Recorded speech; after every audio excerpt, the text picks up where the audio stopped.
Hello दोस्तों, मैं प्रशांत शुक्ला आज अपनी इस वीडियो में लेके आया हूं variation in g acceleration due to gravity at earth surface at any height and below the earth surface. ठीक, लेकिन उसके पहले वही वीडियो पे चर्चा। आज मैं एक व्यक्तिगत बात शेयर करना चाह रहा हूं ताकि वो आज के बाद वो बात व्यक्तिगत ना रह जाए, क्योंकि एक पब्लिक प्लेटफॉर्म पे शेयर करने जा रहा हूं, उसके बाद वो व्यक्तिगत रह ही नहीं जाएगी। वो बात है 4 साल पहले जब मैं इस YouTube प्लेटफॉर्म पे कुछ वीडियोस अपलोड किया था। नया एक्सपीरियंस था मेरे लिए, तजुर्बा नया था। थंबनेल बनाना, डिस्क्रिप्शन लिखना, फिर वीडियोस की रिकॉर्डिंग करना, सारी चीज़ें सब कुछ नया था। तो 4-5 वीडियोस तो बड़े मन से बनाया। उसके बाद फिर यार ये क्या कर रहा हूं मैं, हैं कहाँ पहुंच रहा हूं मैं। ठीक, तो वो एक बड़ा कशमकश का दौर था एक। लेकिन फिर मैं कहा नहीं, कुछ नया करना है तो एक कंफर्ट जोन से बाहर निकलना पड़ेगा। आज मैं एक उभरते हुए शायर और कवि कह सकते हैं आप, संयम श्रीवास्तव की एक कविता सुन रहा था मैं YouTube पे। ठीक, तो वो बड़ी नज़दीक लगी मुझे।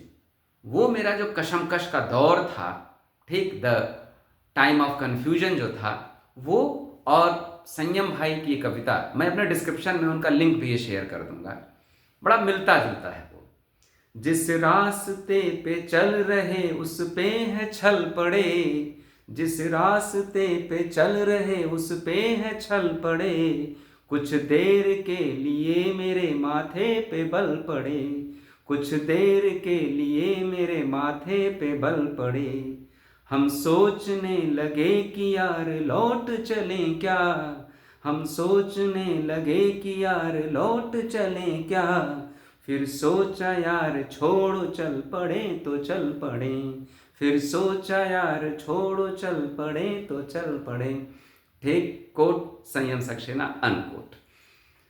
तो बस अब फिर एक नया सिलसिला, जी एट अर्थ सरफेस। सब जानते हैं, क्लास 9th में पढ़े कि acceleration due to gravity small g variable है, प्लेस टू प्लेस चेंज होता है, हाइट पे कुछ और होगा, डेप्थ पे कुछ और होगा। कैपिटल जी से पूरी तरह अलग। Capital G universal gravitational constant है, वो पूरे यूनिवर्स में कांस्टेंट है, लेकिन ये वेरिएबल स्मॉल जी। तो पहले हम लोग देखते हैं जी एट अर्थ सरफेस। जी एट अर्थ सरफेस 9th का टॉपिक है, लेकिन 11th में भी है। देखते हैं, अर्थ कंसीडर किया मैं, टोटल मास m, सेंटर यहां पे है, रेडियस अर्थ का r लिया, यहां पे हमें g की वैल्यू निकालनी है। क्लियर, एक स्मॉल m मास रखा है आपने, इन दोनों के बीच फोर्स क्या लगा, F is equal to G M M upon are square. यही फोर्स इस सेंटर पे भी लगा और यही फोर्स इस स्मॉल m पे भी लगा। क्लियर, अगर यहां पे acceleration due to gravity, if g is acceleration due to gravity at surface है, तो इस पे वेट कितना लगा, m इंटू जी, क्योंकि इसका मास m है, acceleration due to gravity g है, तो वेट कितना इसका हुआ, mg। और इस वेट की वजह से ही क्या हो रहा है, यहां रुका पड़ा है, और इस वेट का फॉर्म क्या है, F है। इस वेट का कारण कौन है, ये ग्रेविटेशनल फोर्स। बात आगे समझ में? तो ये दोनों चीजें एक ही हैं। वेट के टर्म में कहें तो mg, mg is also force, और इस पे फोर्स कितना लग रहा है, यही लग रहा है, तो ये दोनों चीजें एक ही हैं। तो m into G is equal to G M M upon are square, small g is equal to G M by are square. Simple सी बात, ग्रेड 9 में भी था, कोई बात नहीं। अगर ऐसा प्लेनेट है जिसका मास ज्यादा है, जी की वैल्यू ज्यादा होगी। ठीक, आर पे भी डिपेंड कर रहा है। जुपिटर के लिए क्या होगा, मास ज्यादा है, रेडियस भी ज्यादा है। तो जिस भी प्लेनेट के बारे में बात कही जाएगी उस प्लेनेट के लिए आप जी की वैल्यू निकाल सकते हैं। मून का मास और रेडियस ऐसा है कि जी एट मून की वैल्यू क्या आती है, 1/6 of the g of the earth. बात समझ में आप आ गई। अब मैं अगर अर्थ की ही बात करूं, स्क्रीनशॉट ले लीजिए आप। 4 3 2 1। Earth is not exactly spherical. Earth is not exactly spherical. बचपन से पढ़ते आ रहे हो कि ओवल शेप में है। पोल आप जानते हो, इक्वेटर आप जानते हो, सब जानते हो। ये क्या है, पोल रीजन है, ये पोल है, और ये क्या है, इक्वेटर है। रेडियस अलग अलग होगा, देख रहे हो। आर की वैल्यू पोल पे लेस होगी कंपेयर टू आर इक्वेटर, देख ही लिए आप। तो जहां पे आर की वैल्यू कम है, पोल पे आर की वैल्यू कम है, तो जी की वैल्यू ज्यादा होगी। लिखते चलिए, स्क्रीनशॉट लेते रहिए। G at pole will be greater than g at equator. तो अगर कहीं पे जी की वैल्यू ज्यादा है तो वहां वेट की वैल्यू भी ज्यादा होगी, वहां वेट अधिक होगा। क्लियर। तो अगर आपसे कहा जा रहा है कि a person is moving from polar region to equatorial region, इसका मतलब वो लोअर जी की तरफ मूव कर रहा है। Moving from polar region to equatorial region, तो person is moving towards smaller g region, उसका वेट कम होगा, उसका वेट कम होगा। कोई खास बात नहीं, आप समझ गए। ठीक, अब हम देखते हैं g at any height. G at any height, g at any height, altitude भी कह सकते हैं। At any altitude, altitude, attitude नहीं भाई, एल्टीट्यूड, हाँ एल्टीट्यूड। ठीक, हाँ ऐसा मतलब कि एटीट्यूड के साथ जी की वैल्यू चेंज होती है, एल्टीट्यूड हो भी सकती है भाई, एटीट्यूड के साथ भी जी की वैल्यू चेंज हो सकती है कि नहीं। सोचना क्यों फिलोसफिकल वे में कह रहा हूं। जी एट एनी हाइट, ठीक है भाई। अर्थ लिया आपने, सेंटर पे इसके एम रखा, मास, रेडियस आर रखा, एट एनी हाइट। हाइट कहां से देख रहे हो, अर्थ सरफेस से। पी पॉइंट पे आपको जी की वैल्यू निकालनी है, फार्मूला निकालना है। बात आ गई समझ में। ठीक, तो कैसे भी आप कर लो, एक ही बात है। जी आप यहां करना चाह रहे हैं तो अभी फार्मूला आपके पास आया जी एम अपॉन, अब यहां पे डिस्टेंस क्या हो गया, आर प्लस एच का होल स्क्वायर। तो यहां जी डैश कर दो, बीच में दूरी थी ना, यहाँ पे दूरी क्या हो गई है। कोई कहेगा नहीं सर मुझे नहीं समझ में आया। ठीक, मेरे स्कूल में ऐसे नहीं कराया गया है, लंबे मेथड से कराया गया। चलो भाई वो भी देख लो, ALT लिख दे रहा हूं, अल्टरनेटिव मेथड।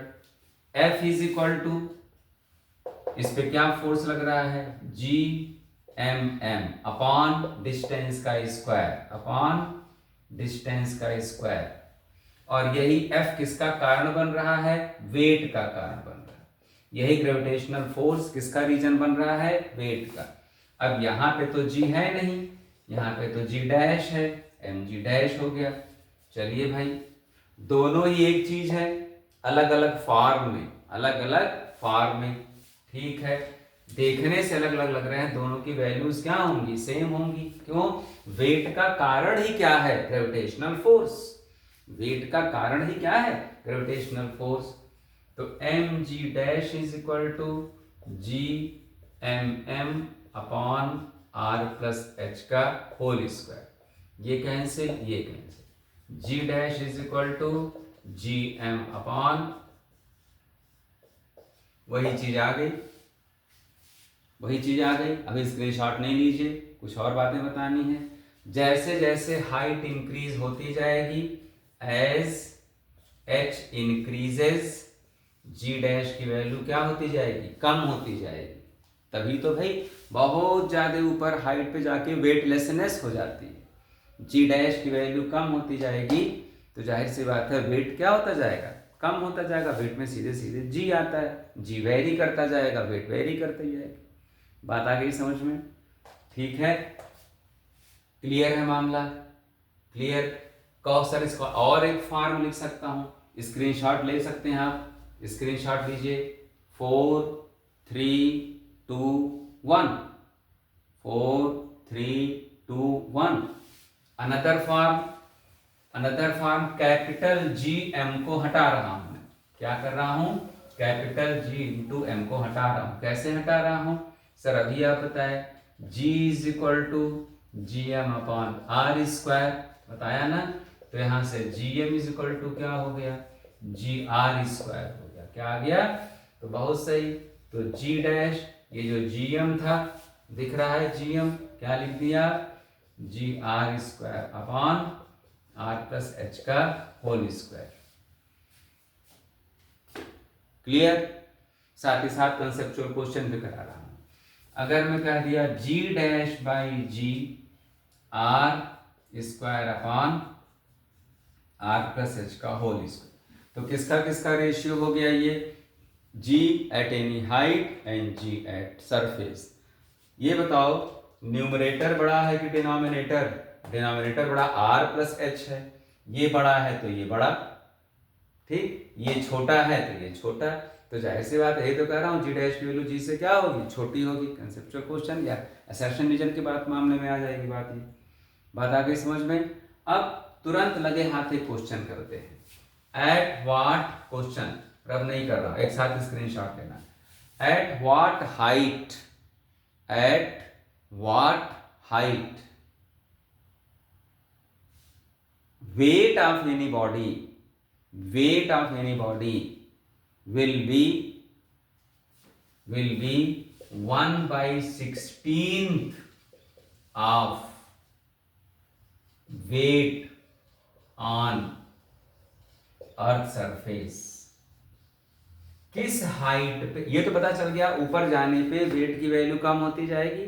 तो क्वेश्चन है कितनी हाइट पे आप जाओ, कितनी हाइट पे जाने के बाद आपका वेट अर्थ सरफेस के वेट का क्या हो जाएगा, 1/16 हो जाएगा। चलिए भाई कोई दिक्कत नहीं, फार्मूला रहने दे रहा हूं मैं।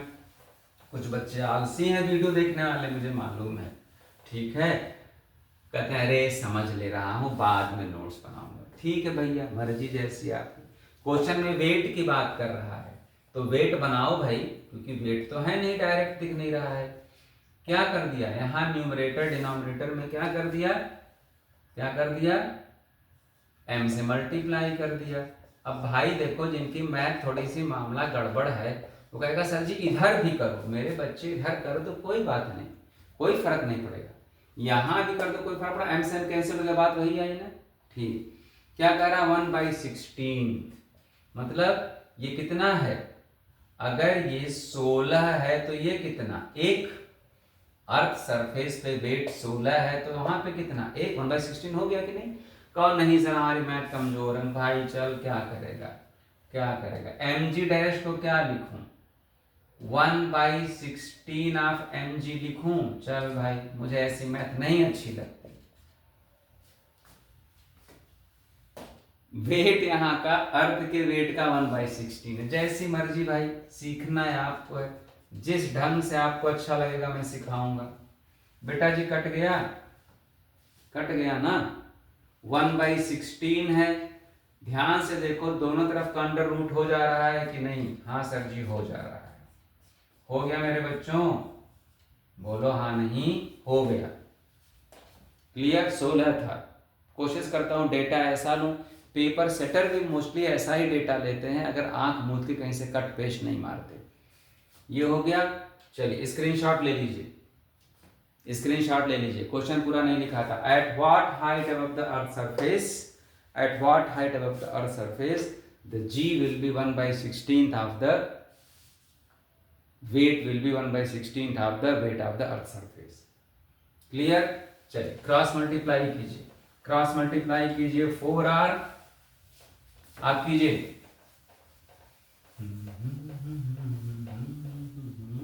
पढ़े तो जल्दी सोचा किया,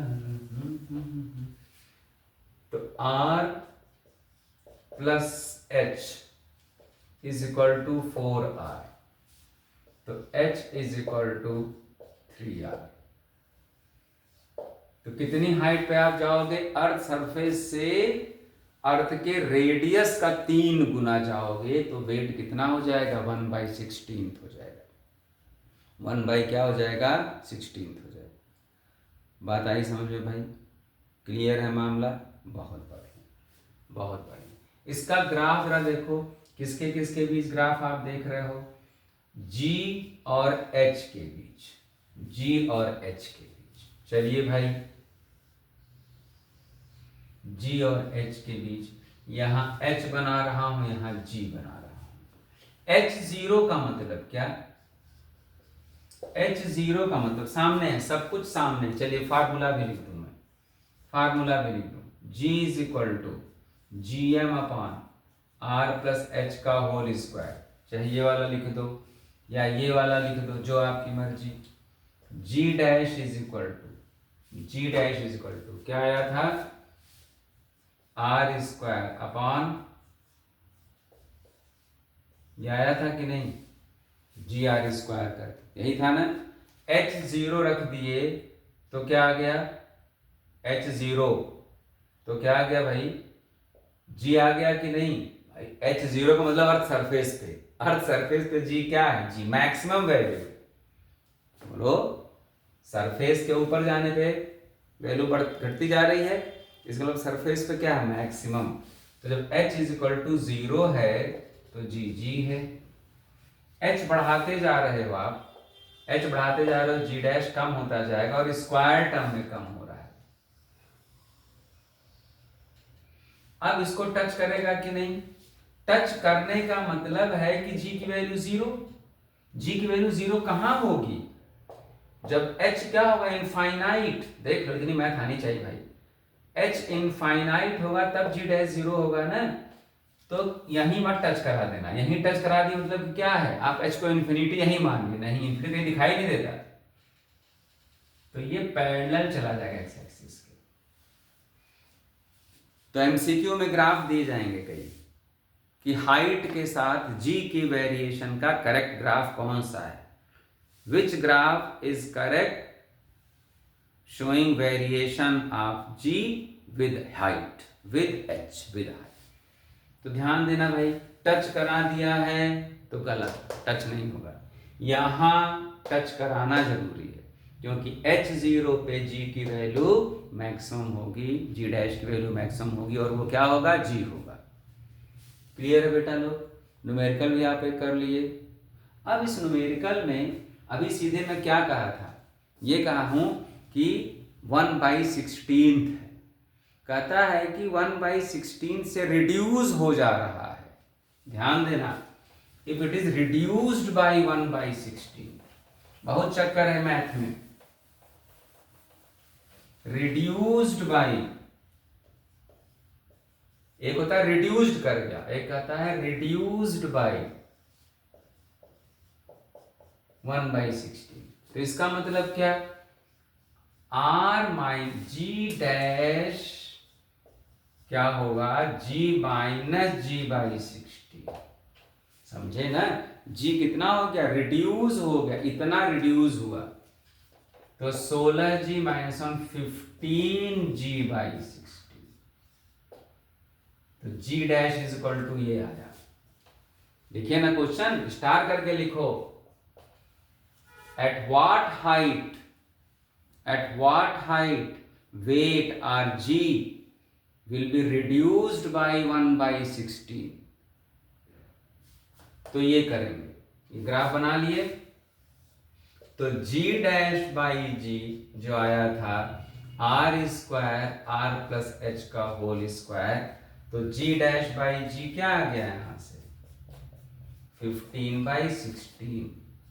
15 बाई, डेटा ऐसा ले लिया हूं, थोड़ा मुश्किल हो जाएगा इस बार, एग्जाम में सही देता है। स्क्वायरिंग बोथ द साइड करो, taking root of both the side करोगे, एच की वैल्यू आर के टर्म में आ जाएगी। तो फर्क समझ में आया, reduced 1/16 and it is reduced by 1/16। Clear? ठीक, क्लियर है बात। अब आते हैं हम लोग g at depth. G at depth,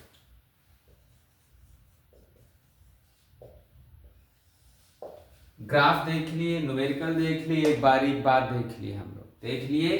अब देखते हैं हम लोग जी एट डेप्थ। नीचे जाने पे बेटा लोग, नीचे जाने पे भी जी की वैल्यू कम होती जाती है।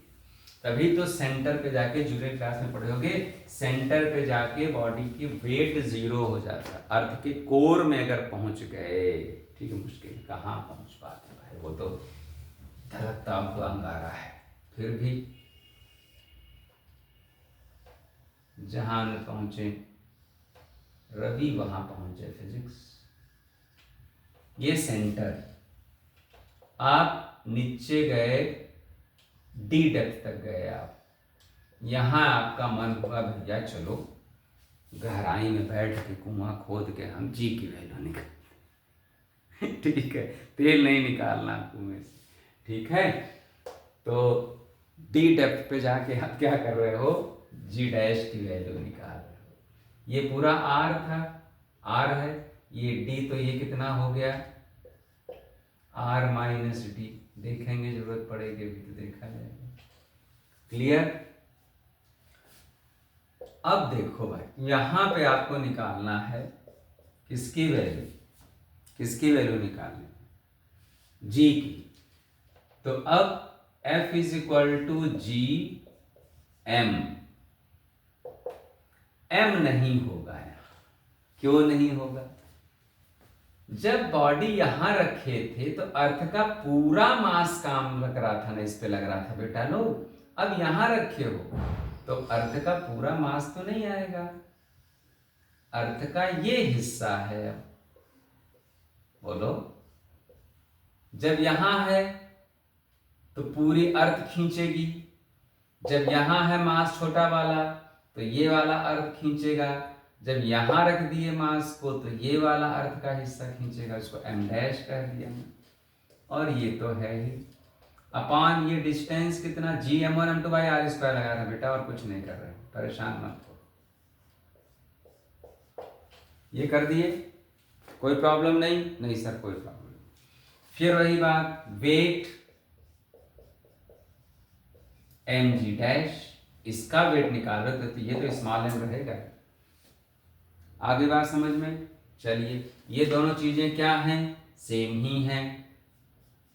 तो M ji dash is equal to G M dash M upon are minus T का होल स्क्वायर।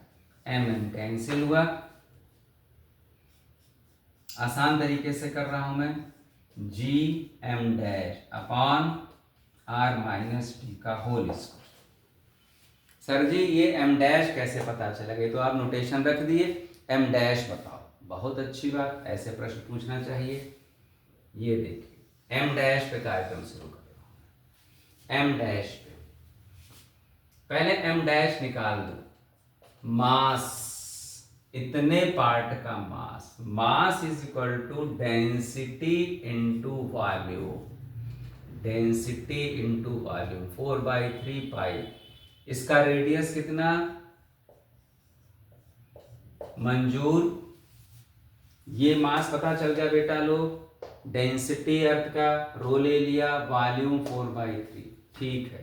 अब सर यहां रख दीजिए, अब यहां रख दे रहा हूं मैं, so G dash is equal to, capital G तो रहेगा ही, M dash rho 4/3 pi R minus D cube upon, अब इसे हटाओ, ओहो ओहो ओहो, स्क्रीनशॉट स्क्रीनशॉट स्क्रीनशॉट, भूल जाता हूं, G M dash M upon are minus d whole square is equal to m ji dash. अब स्क्रीनशॉट ले लो बेटा, इतना 4 3 2 1, सब दिख रहा है कहाँ क्या लिखा जा रहा है? बहुत बढ़िया।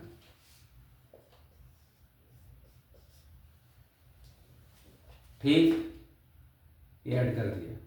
क्या किया? एम डैश की वैल्यू यहां से निकाल के यहां रख दिया इस वाले में। क्लियर? सही है, बहुत बढ़िया। एक कटेगा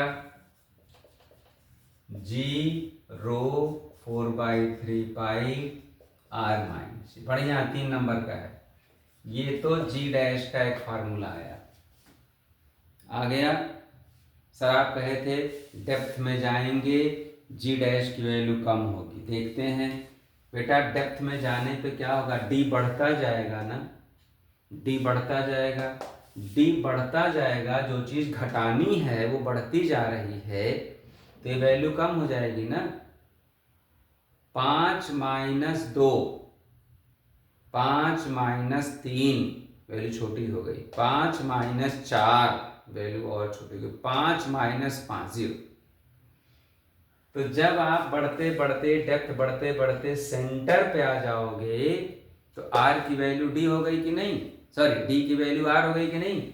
बढ़ते बढ़ते डी डी डी देखो बढ़ रहा है, 2 metre, 4 metre, 5 metre, 15 metre, 100 metre, और सेंटर पे आ गए तो डी बढ़ते बढ़ते आर हो जाएगा। When d is equal to r, मतलब सेंटर पे पहुंच गए ना, तो जी डैश की वैल्यू क्या? 0। तो प्रूव हो रहा है कि जैसे जैसे as depth increases acceleration due to gravity decreases, acceleration due to gravity decreases. सही है मामला, कोई दिक्कत नहीं। ठीक सर, पहले आप जी डैश की वैल्यू हाइट वाले में जी के टर्म में निकाले थे, यहां भी निकाल दीजिए। लो बेटा, इतना नोट कर लिए? नोट कर लिए सर जी। तो क्या करने जा रहे हैं? G dash in terms of G निकालने जा रहे हैं। G dash in terms of G, G dash in terms of G निकालने जा रहे हैं। निकाल दो बेटा लो, कोई दिक्कत नहीं होनी चाहिए। नहीं सर कोई दिक्कत, बहुत बढ़िया। चलिए भाई, अब शायद इसकी जरूरत ना पड़े, रहने दें। G is equal to G M by are square. ये तो अर्थ सरफेस वाला है ना, ये तो अर्थ सरफेस का है जी, यहाँ तो पूरा अर्थ आएगा। बहुत बढ़िया। जी mass density will remain same throughout. अब यहाँ थोड़ा सा अप्रॉक्सीमेशन है, हालांकि डेप्थ के साथ साथ जी की वैल्यू, डेंसिटी की वैल्यू चेंज होती है, कोई बात नहीं, अप्रॉक्सीमेटली ज्योग्राफी नहीं पढ़ रहे हैं। Density into 4/3 r cube upon are square, तो एक कैंसिल हुआ, जी रो 4/3 आर। ठीक, अब कर दें, कंपेयर करना है, कंपेयर करना था ना, in terms of g dash, in terms of, दोनों को डिवाइड कर दो, दोनों को डिवाइड कर दो भाई, जी डैश बाई जी, इसको ध्यान से देख रहे हो और इससे डिवाइड करो।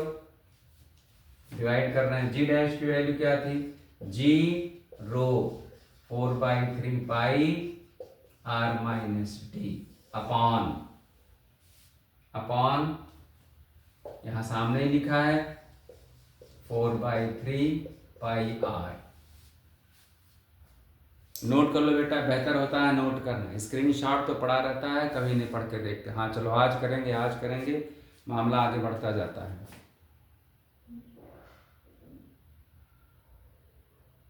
क्लियर? ठीक है बात? स्क्रीनशॉट वाले ले लें भाई। 4 3 2 1। ठीक, उड़ा उड़ा उड़ा उड़ा रे उड़ा उड़ा रे उड़ा, जी डैश बाई जी, तो r minus d upon r. भाई यहां तो लीनियर इक्वेशन आ रहा है, हाइट वाले में तो क्वाड्रेटिक आया था, G dash by G is equal to R square upon are plus H का होल। ओ, इसीलिए वो ग्राफ कर्व था। ये वाला शायद लीनियर आएगा। बहुत सही पकड़े मेरे भाई, बहुत सही। ये छोटा इसीलिए जी डैश छोटा, बड़ा इसके तुलना में बड़ा इसलिए सरफेस पे जी की वैल्यू बड़ी। पक्का? Math physics, physics math, math physics, geometry सब। तो जी डैश भाई मेरे ये सब फालतू स्टेप होते हैं। स्प्लिट कर लिया, आर बाई आर 1 हो गया, माइनस कैसे भी लिखो मेरे भाई, सब फार्मूला है। समझ गए तो सब बल्ले बल्ले, नहीं तो फिर छल्ले छल्ले। क्लियर है बात? कोई प्रॉब्लम नहीं सर, कोई प्रॉब्लम नहीं सर। इसका भी ग्राफ बना दीजिए। बना देते हैं भाई, बना देते हैं ग्राफ। ये देखिए, वो एक्सिस के ऊपर था, मतलब सरफेस से ऊपर था तो इधर सेलेक्ट किया था। ये नीचे जा रहा है, ज्योमेट्री भी सही होनी चाहिए, मैथ भी, तो इधर ले रहा हूँ। d इज इक्वल टू 0 अभी बताया। d इज इक्वल टू 0 मतलब कंफ्यूज नहीं होना, d इज इक्वल टू 0 का मतलब नो डेप्थ सरफेस पे, तो g की वैल्यू मैक्सिमम, g की वैल्यू मैक्सिमम।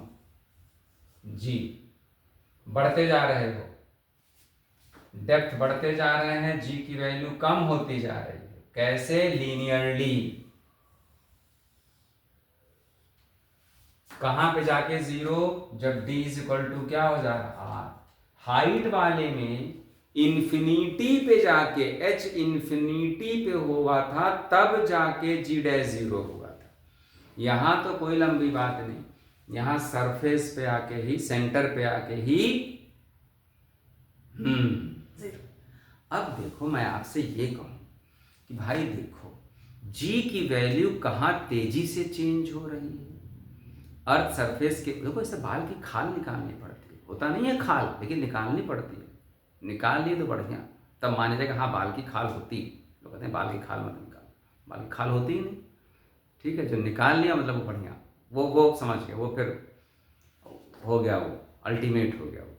ठीक, तो खैर, तो सर जी अर्थ के ऊपर जब इन्फिनिटी तक जाएंगे तब जी डैश 0 होगा, और अर्थ के नीचे तो आर पे ही 0 हो जा रहा है। तो कहाँ तेजी से चेंज हो रहा है? इनसाइड तेजी से चेंज हो रहा है। जी को 0 होने में ज़्यादा नहीं लगा, चलना पड़ा, इन्फिनिटी तक नहीं चलना पड़ा, और वहाँ पे तो कहाँ वेरिएशन जी फास्टर है, तेजी से डिक्रीज हो रहा है इनसाइड द अर्थ सरफेस। समझ गए? क्लियर हो गया भाई? यहां भी इसी तरह का न्यूमेरिकल आ गया कि कितने डेप्थ पे जाके, at what depth, at what depth weight becomes 1/4 of original, 1/4 of surface. लिख लीजिए क्वेश्चन भाई, नहीं तो सर जी क्वेश्चन आज नहीं लिखा रहे, बोल दे रहे हैं। क्वेश्चन है eight what depth wait of the body is 1/4 of the surface, 1/4 of the surface. कुछ नहीं, जब तक मैं बोर्ड रब कर रहा हूं तब तक आप फार्मूला लिखिए, काम रुकना नहीं चाहिए। G dash by G is equal to 1 minus D by R 1/4। समझ गए? तो अगर ये 4 है तो ये 1 है। ठीक, इस बार शॉर्टकट करूंगा, छोटे बच्चे नहीं हमारे बच्चे। ये हो गया भाई, बहुत बढ़िया। तो ये क्या हो गया, माइनस इधर आ गया, माइनस इधर आ गया, फिर साइन चेंज कर दिए, 1 minus 1/4 is equal to d by r. कोई प्रॉब्लम नहीं? हाँ सर जी कोई प्रॉब्लम नहीं, बोलो भाई। तो 3/4 is equal to d by r, तो d इज इक्वल टू क्या आ गया, 3r/4। तो 3 अर्थ के रेडियस के 3/4 डिस्टेंस पे आप जाओगे सरफेस से, तो वहां पे वेट क्या हो जाएगा, अर्थ सरफेस के वेट का 1/4 हो जाएगा। आगे बात समझ में, ग्राफ बना दिया। बेसिक्स और न्यूमेरिकल, इसमें कोई हाइफन न्यूमेरिकल आता नहीं है। सर दोनों का कंबाइंड ग्राफ दे दिया था हमारे स्कूल के एमसीक्यू में। ले बेटा, जो मांगोगे हाजिर है जनाब, हाजिर है। इधर गया, नहीं सर जी गलत बना रहे हो। हाँ भाई बहुत सही। ये ऐसे गया था, टच नहीं, और ये डेप्थ वाला ऐसे। तो ये ऊपर जाने पे और ये नीचे जाने। यहाँ क्या है, जी है, मतलब क्या है, GM/r²। तो कंबाइंड ग्राफ बना दिया, above the earth surface, below the earth surface, और अर्थ सरफेस पे कितना था, पोल पे, इक्वेटर पे समय बता दिया आपको। आगे बात समझ में। तो ये हमारे ग्रेविटेशन की तीसरी वीडियो थी। आगे बात समझ में, तो इसको देखिए। आप लोग लाइक और सब्सक्राइब नहीं कर रहे हैं, लोग वीडियो देख रहे हैं, कैसे मुझे पता चलता है, व्यूअर्स बढ़ रहे हैं, देखता हूँ मैं ग्राफ में, ठीक। और सब्सक्राइब नहीं कर रहे हैं तो क्यों भाई, नई वीडियो से आप वंचित रह जाएंगे, ठीक। तो सब्सक्राइब कीजिए, ठीक, देखते रहिए और अपने स्वास्थ्य पे ध्यान दीजिए। Thank you, bye bye.